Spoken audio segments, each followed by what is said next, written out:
each Christmas comes around and we're waiting for the sound of the mummers out there knocking on the door. Everybody is so happy you can feel it in the air, even Granny's smiling in her rocking chair. I hope some mummers comes around, said Granny with a grin, for without them Christmas ain't the same, you know. But then we heard the music and her spirits seemed to soar. In a minute they were knocking on the door.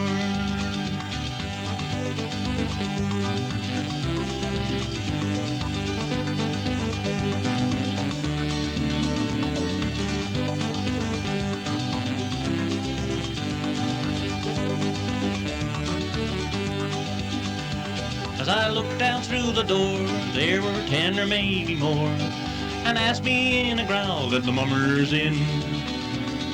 Before I gave an answer, Granny shouted from inside, "Come on in, boys," and the door flew open wide.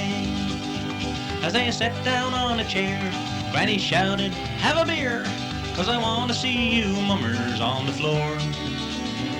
You sure have lovely costumes, especially that one like a clown, and the monkey with his false face turned around."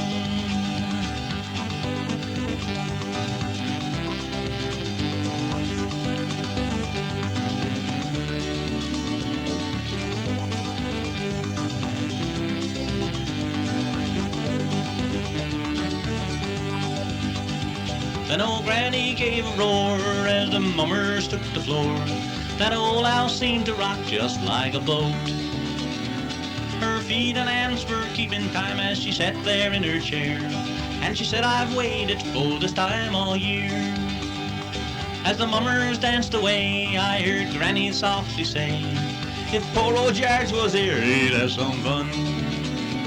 For he sure could play the fiddle, he was the best around, and I know he'd make those mummers plank her down."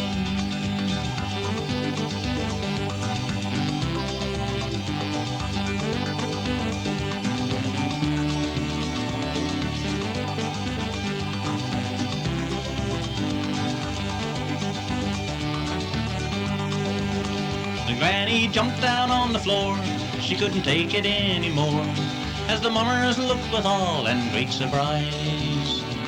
Her movements were so graceful, she didn't even miss a beat. "I'm old," she said, "but I still can move my feet." As the mummers rose to leave, poor old Granny's heart did grieve, as she sat down there with teardrops in her eyes. She said, "Have a Merry Christmas, may it be filled with good cheer, and I hope I'll see you back again next year."